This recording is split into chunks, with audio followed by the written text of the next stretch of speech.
Of the things outsiders of Gnosticism know about the practice, one of the most understood is the idea of the Demiurge, or Yaldabaoth, the wicked and ignorant creator of the world that we live in. The term Demiurge comes from the Greek demiurgos, and it's a term that arises in other esoteric traditions like Platonism and Hermeticism. It is not so much a name as a title. It directly translates to craftsman or magistrate in some contexts, and does not have an explicitly negative connotation.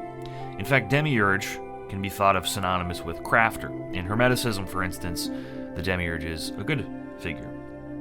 The Gnostic Demiurge goes by other names. The most commonly known name is Yaldabaoth, from the Hebrew Yalda, meaning begetter, and possibly Sabaoth. The etymology is not agreed upon. Another name for the Demiurge is Saklas, which roughly means fool, or Samael, meaning blind. Yaldabaoth is also understood to be the god of Christian Old Testament, who is a wicked, cruel, and genocidal figure, at least if you're outside of the Christian religion. The two primary scholarly sects of Gnosticism, Valentinian and Sethian Gnostics, have different ideas of the Demiurge.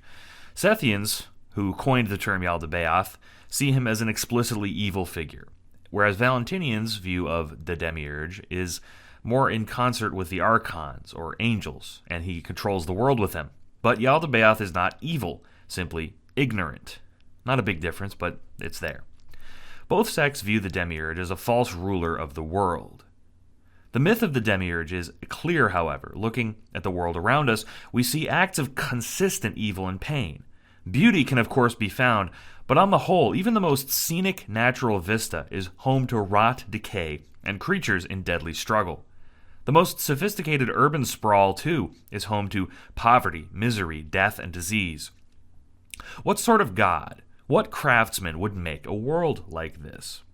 Either a malevolent one, for whom pain is the point, or an ignorant one, who doesn't care to make a better one or can't.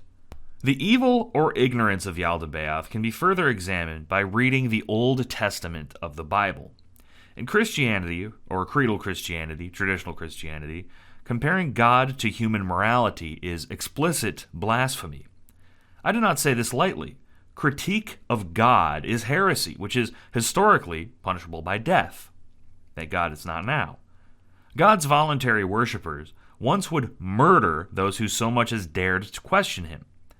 That said, let's do some blasphemy. To begin with, let's set some ground rules. To what standard shall we hold Yahweh Elohim? Let's be exceptionally lenient and say he can only be blamed for things on three conditions. 1, if the Old Testament is literally true. 2, if his actions were intentional. And 3, if they cause measurable harm like injury or death. This is a non-exhaustive list. 1. In Genesis, there was the obvious genocidal flood, the Noah flood. Everyone knows the story of Noah's flood. And what frustrates me is no one really is willing to put a serious analysis forward as God doing genocide other than atheists. And, I'm not an atheist, so I thought I'd take a crack at it. I think that it's pretty objectionable to flood the whole earth. And, we never saw how wicked all those people were. And I would posit that even if they were pretty wicked, you probably shouldn't just unconditionally fucking kill them. 2, in Exodus, God enacts a plague upon Egypt. Now, to be clear, the Pharaoh of Egypt, according to the Exodus story, is keeping Jews in slavery. And that's not good. You shouldn't have Jews as slaves. You shouldn't have anyone as slaves, quite frankly. I know that's a controversial take, but I don't think that you should have any slaves at all. So Pharaoh is definitely on the hook for this, and whoever owns these slaves is definitely on the hook for this, in some kind of punishment capacity. But the punishment that you think of would not be raining down multiple plagues on everyone in the entire country of Egypt, and certainly not murdering the firstborns of many innocent people in Egypt. Furthermore, an interesting detail to this story that's been pointed out is that Pharaoh, at some point, he says, hey, I'm sick of this. I want to let the Jews go. And God intervenes for some reason. I've never understood this. It's a little bit incomprehensible, and creedal Christian explanations for this are, frankly, quite silly. But God hardens Pharaoh's heart, and Pharaoh changes his mind back to enslaving the Jews, even though God's explicit purpose in the escapade of Exodus is to free the Jews. Very odd stuff. Number 3. In the book of Numbers, chapter 16, verses 1 through 49, Israelites, in other words, God's people, are killed for critiquing God. And the reason that they are critiquing God at this time is because he's killed a bunch of them. Now, again, I can't stress this enough. These are God's people. They are his chosen people, according to the Old Testament. You can't be doing that. You can't be doing that, God. What are you doing? Those are your guys. That would be like if you like bet on a sports team and then fucking murdered one of their best players. That's crazy. 4. The book of Job. Now, before I get into this, the book of Job is not literal. Most Christian sects, especially creedal Christian Catholics and Protestants, do not view this as a literal story. They view it as a metaphor. Now, even if it is a metaphor, the point of the metaphor of Job is to mindlessly obey God no matter what your material conditions are, which I think is stupid. I have a whole sermon on the book of Job, so I'm not going to get into it here. You can look up Book of Job on my Patreon. And then finally, number 5, in 2 Kings, chapter 2, verse 23, there's the classic, everyone loves this one. Oh, fuck. The mauling of the children by bears for insulting Elisha. Now, I've told this story before in my sermons, but I love this story because Elisha is a bald prophet. And what he does is neither here nor there for this particular tale, but a bunch of kids come up to him and start calling him Baldy when he's trying to walk somewhere. And he gets mad. And so he sends a bunch of bears from the woods to kill the kids. And this is like many children. I don't remember the exact number, but it's many children. And it's very funny to me that Elisha would be so petty. Now, it's unclear whether this is on Elisha or on God, but we're going to put this one on God, because God was the one who empowered Elisha to be able to do miracles. So, there's 5 examples of some of God's crimes, or questionable actions. I don't know whether to call them crimes, or more like, this is just scary stuff that he's doing. Scary, inconsistent stuff that makes me not want to worship him. From a, let's say, outsider's point of view. Let's continue interpreting God as a literal, personal being. This is because my next matter to discuss is, how do Christians who believe in Yahweh Elohim justify the acts that I've enumerated? Which, by the way, is not a complete list. Broadly, Christians, creedal Christians, claim 2 things: that God has omnipotence and omnibenevolence. This separates them from the Jewish sources, which is why I don't usually discuss Judaism in these videos. Why Christians claim omnibenevolence and omnipresence is a total mystery to me, since their own scripture is at odds with both. But the central question is, how can omnipresence and omnibenevolence be true? Especially omnibenevolence. In creedal Christian apologetics, there is known the problem of evil, and I'm going to touch on it briefly. Creedal Christians are not so naive as to deny Old Testament claims, and the ones I've mentioned might seem trite to them. To the experienced apologist, what I've brought up is not new. However, there's no fucking answer for it, so that's why it keeps getting brought up. Let's make a case study of God's most heinous act, the flood. If the flood were real, if any human or government enacted a global genocidal flood, it would be the single most horrifying act of war ever. It would be beyond reasoning. So how could it be that when God does it, it is good? Because that is what creedal Christians are claiming, that he did something that is good. Most creedal Christians argue, of course, that God, being not human, is of a different, superior class, a better category. He is above us. He has the authority to judge and kill us at will. This argument is based on the oft-espoused notion that humans essentially deserve nothing. You can interpret this argument like so. Righteous killing exists. We all agree that sometimes murder is justified, in the case most commonly of self-defense or occasionally in other cases. And so God murdering us is a righteous killing because he is either a higher class or because we deserve it in some way. Sin against God in the creedal Christian conception is punishable by death. Okay, I don't mean to paint over 2,000 years of apologetics here, but this is idiotic. This is genuinely idiotic. It is laughable. It is moon logic. It is completely unbelievable, and the fact that creedal Christian apologists regurgitate this stuff constantly is, I don't know what they think they're doing. It's not effective, first and foremost. An alien entity is allowed to do whatever he wants to us because he created us. Our creator is willing and able to commit obliteration by virtue of power. Get lost. I'm being serious. This is absurd. Let me state this in no uncertain terms. To say this very plain fact is heresy that used to be punishable by death. So, if God is going to send me to hell for blasphemy, I am currently saying to God, do it. Give me liberty or give me eternal torture. In fact, kill me now. Strike me down. I'm going to die some way anyway, so fucking do it. Again, I say if I have to accept the maniac Yahweh to gain access to heaven, then send me to hell. I don't want to be in heaven. This is a unacceptable deal. It's an unacceptable bargain. I'm not going to follow this guy to go to heaven. That's fucked up. If I have to accept the terrifying actions of the Demiurge and to argue on his behalf to be saved, burn me. I'm not kidding. I want to say I literally believe in a lot of this stuff. I am not an atheist. I am not speaking from the atheist perspective. So when I say that, I mean it. Now, it's easy to say that because I don't think that he'll actually do it. But I'm saying, fucking do it. Send me to hell.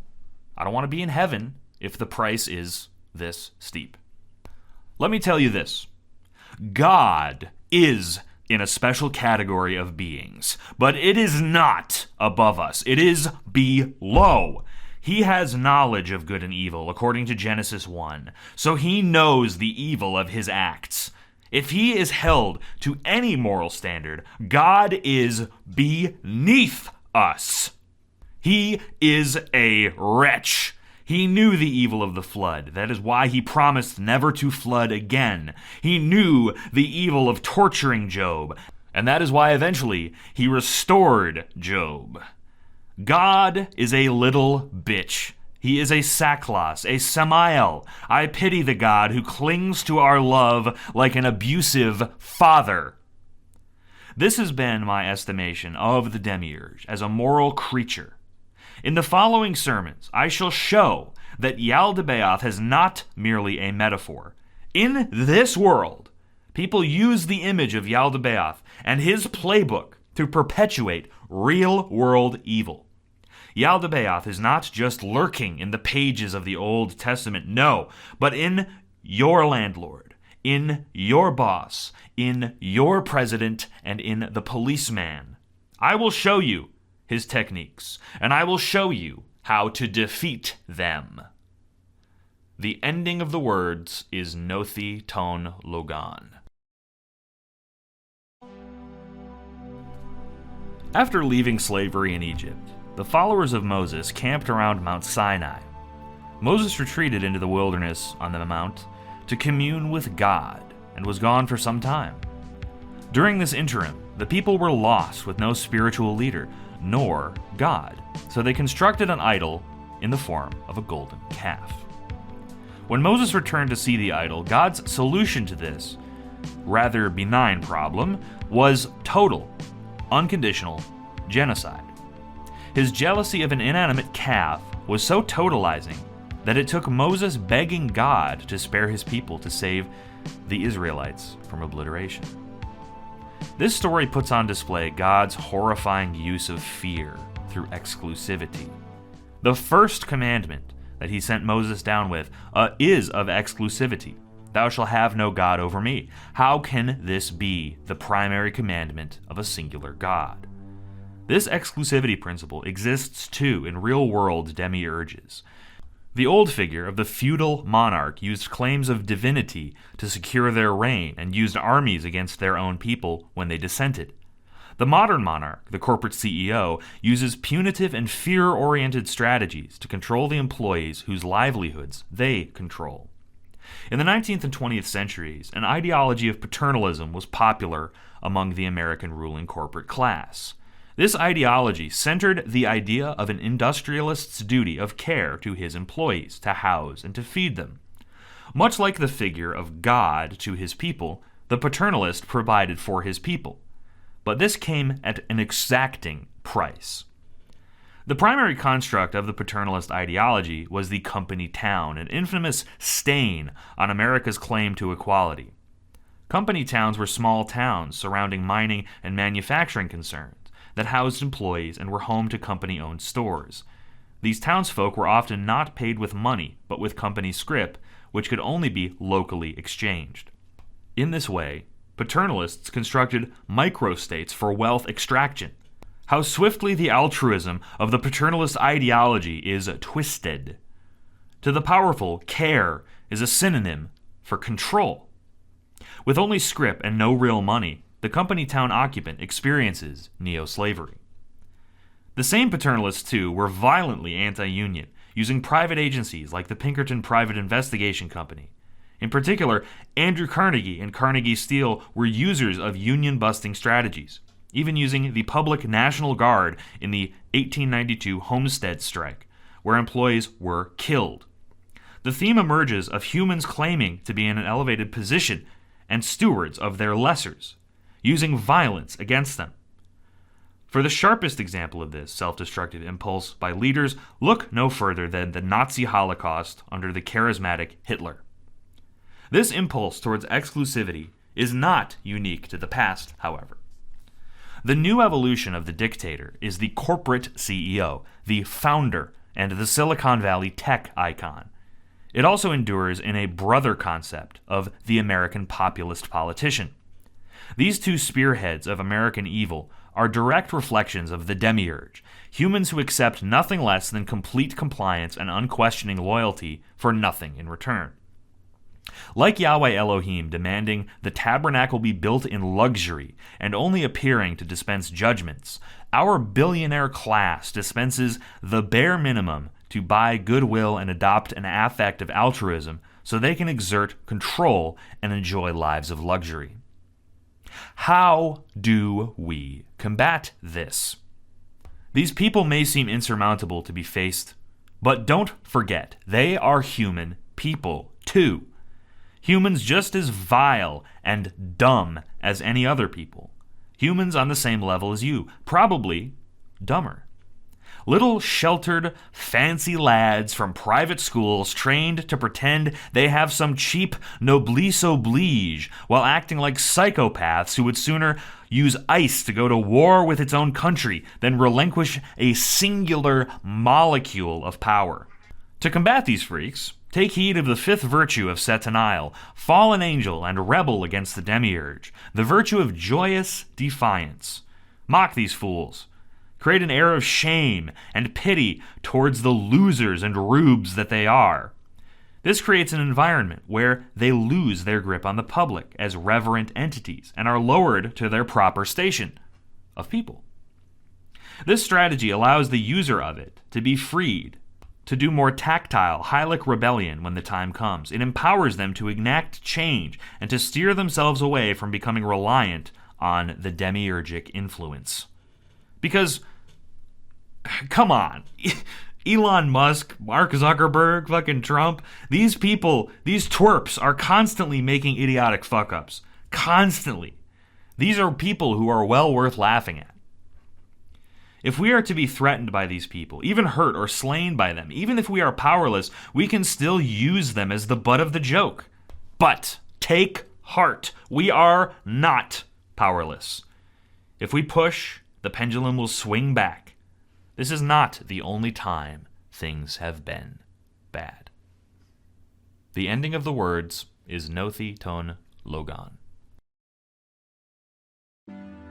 Of the lineage of prophets, from Noah to Elisha to Moses, All of them share certain characteristics, most of all, reluctance. For to engage with the Demiurge is to be directly subject to his most murderous intentions.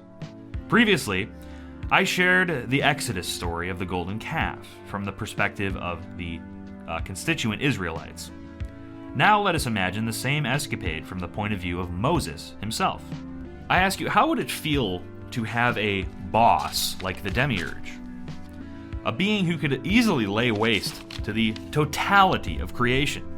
Imagine not only the monumental pressure from above, but the pressure from the people below to help them not defy God's law. Moreover, God does not give Moses a choice in his job, and does not seem to really like Moses. Let me read you something. This is from Exodus chapter 4, verses 24 through 26. This is very famous, you might know what's coming.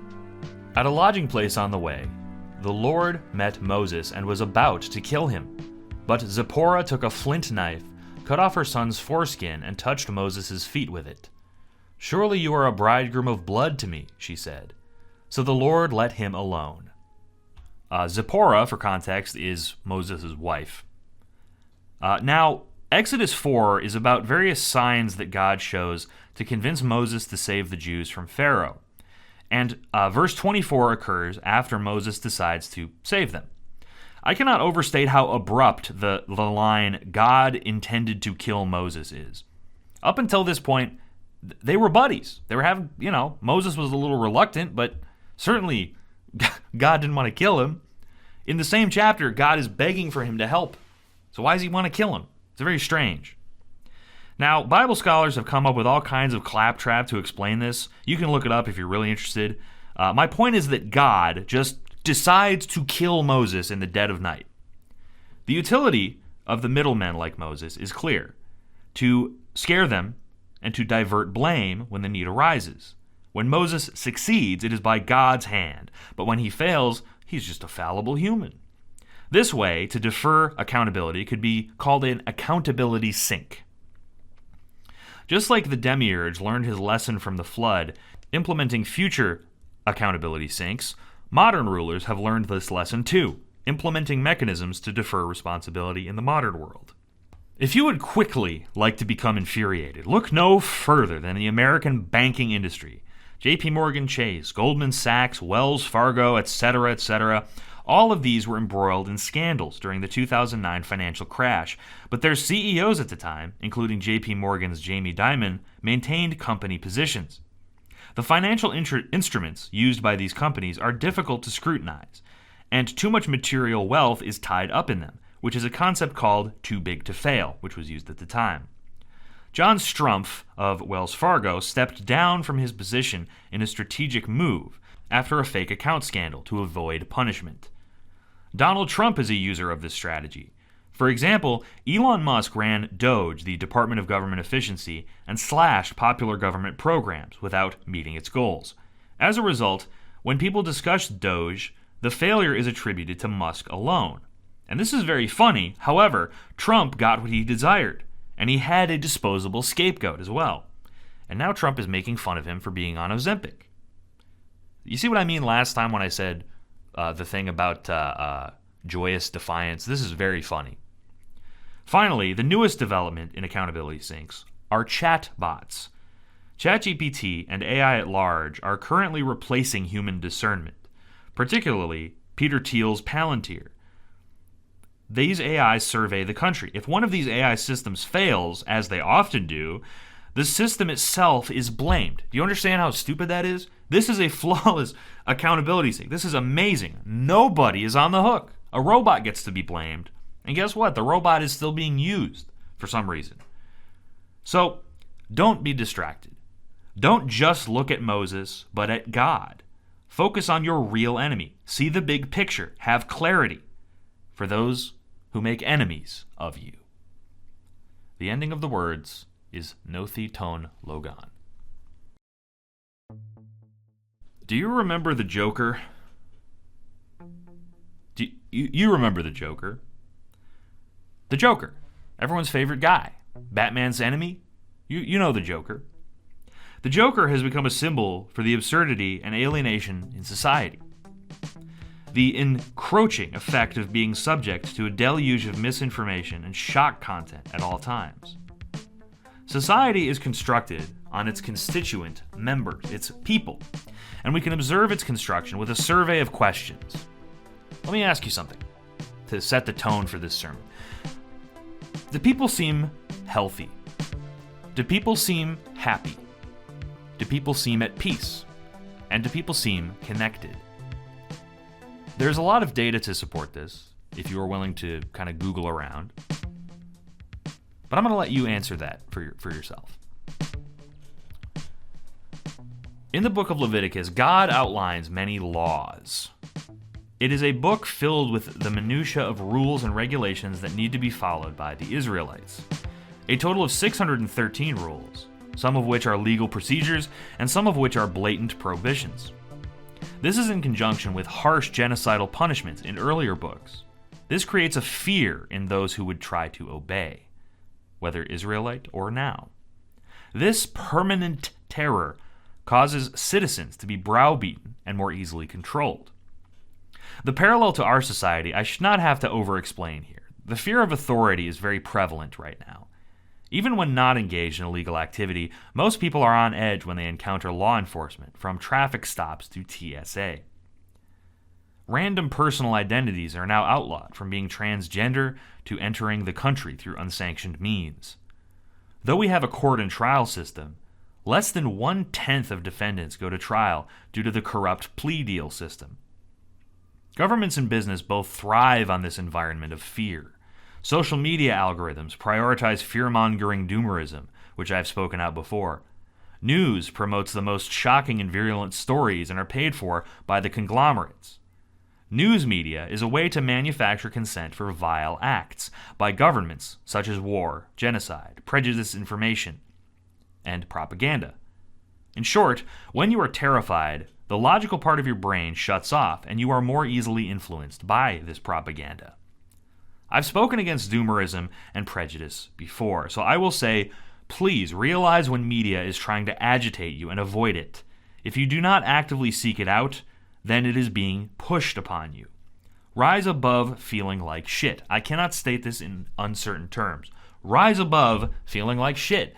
Feeling like crap does not help anybody. You don't have to feel happy. But for God's sake, you got to do something. You can't just post to Twitter all day. It's not going to help. Stop using fear-mongering social media. Study history and stop trying to predict the future. And start building it. I ask you again, do you remember the Joker? Do you remember what happened to him? Do you remember what it looks like to succumb to all this? Sure, the Joker is laughing all the time. Sure, he's smiling. But does he seem okay? Is this acceptable? Is this tenable? Are we all going to just become jokers? To end out this sermon series, I want to tell you, the Demiurge, I believe in my heart, is real. The ruler of this world is a ignorant force that is trying to maintain its own power. However, if you do not literally believe in the Demiurge, as I do, then the lesson of the Demiurge is very clear. If you read this critical take on the Bible, you will see reflected out in society all of the same ills that belong to God. And this is because of the maxim, absolute power corrupts absolutely. If you have ever been in any kind of group project, you know how little power it takes to turn someone from a normal person into a crazy person. Be skeptical of power in totality. Be skeptical of any demiurges who own you. Be skeptical of your boss, of your landlord, of the president, of the government, of everybody. This is not a political statement. However, I will say the more demiurgic influence is, of course, in the American right wing at present. What I'm saying is, learn from this. Learn from how the Demiurge has been defied. Throughout history, there are many people who spoke out against the evils of the Catholic Church. There are many people who have spoken out against the evils of any church. Any institutional church is going to have institutional power, which means it is going to start killing people. This is true of anything, no matter how enlightened. It is true of Christianity, of Judaism, of Greek Roman paganism. It is true of Hinduism. It is even true of Tibetan Buddhism. If you are willing to look, you will see it. And what I'm saying is, in every powerful person exists the Demiurge. So look into the Demiurge's critics throughout history. Look at the ancients, Celsus, Porphyry. Look at the Enlightenment thinkers like David Hume. Focus on the modern atheists. And of course, in turn, be critical of them as well, because God knows the end result of modern populist atheism. What I'm saying in this sermon is to understand power and its corruption that it holds over you. It is to understand the power that might exist in you, and it is to understand that everyone in power is a human being. And it is impossible to overstate this fact. You have been given divinity by Sophia. And you can either choose to accept it and be made of light, made of Sed, or you can choose to reject it and be like Elon Musk or Mark Zuckerberg. And I want you to think about this at the very end of this. Does Elon Musk seem happy to you? Is his life something that you desire? Does Mark Zuckerberg seem happy to you? Is his life something you desire? What about Peter Thiel? What about Jeff Bezos? Do these people have lives worth living? Or do you? The ending of the words is no theton logon.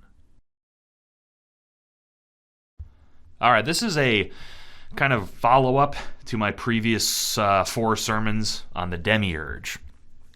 So, in those sermons, I took the Demiurge myth literally. In other words, I treated it as if it was true. And I used a lot of sources from the Old Testament, mostly like, the book of Job and Exodus. And I just want to say for the record, I don't believe literally the Old Testament is true. I don't think it is historically accurate. There are things that I've looked into where a lot of the stories from Exodus have no historical backing. There's not even really evidence that the Jews were enslaved in Egypt. I'm not going to speak on that too much because I don't have a wide area of expertise, but nothing in the Old Testament is historically true. This is as opposed to the New Testament, which, while a ahistorical account, is a kind of mythology about a real man who was wandering around at the time. There is a lot of material by, for instance, Einar Thomason or Elaine Pagels, where they talk about, the historical Jesus, the true Jesus, the real Jesus, etc., etc. Something that is sort of filtered through the Gospels, and I think that's a worthwhile project to pursue. However, the point is, the reason that I took the Demiurge myths in the Old Testament as literal and true is to establish the quality of the mythology of Christianity. In other words, I wanted to say, okay, you guys believe in this. Some of you believe in this literally. A lot of Protestants believe in this infallibly. And what does that mean for you? What kind of mythology arises from that? And the obvious answer is a mythology of basically evil God. And I think that's pretty potent. And I also wanted to bring up the idea that the myth of the Demiurge is also reflective of real-world despotism. So at the end of the day, yes, I was taking the Demiurge myth literally in this context. However, I don't actually literally believe in this myth. What I literally believe is a question for a later sermon, but what I literally believe about the Old Testament is it is basically propaganda by the Demiurge. And that's a very oversimplistic way to look at it, but it is propaganda by a being who wants you to be a slave. It is psychologically setting you up to be a slave. Does that make sense? It is material written by humans to prime the reader to be enslaved, to say, okay, there are authorities that are much higher above us that cannot be questioned, and God is one of them, but also my priest is, and also Moses is. Sorry, I'm petting my cat. I think you get the idea what I'm saying with this. So in summation, I did treat the Old Testament as legitimate in my previous sermons, but I do not literally believe they are legitimate. There is more to be said on this, and I do want to get into my literal beliefs, like my actual belief statements, in a future video. However, I think that explains more what I was getting at with the previous sermons. And thank you for listening to them. As always, all the comments that you guys leave are appreciated. I would like to give 3 special shout-outs. First is to my wonderful girlfriend, Harley, for supporting me in these endeavors. The second is for Jackie, who has shown me a great deal of good literature and also wonderful discussion. And of course, Luz, who has also provided me with wonderful discussion. And all of these people, my heart goes out to you. Thank you very much. The ending of the words is No Theton Logan.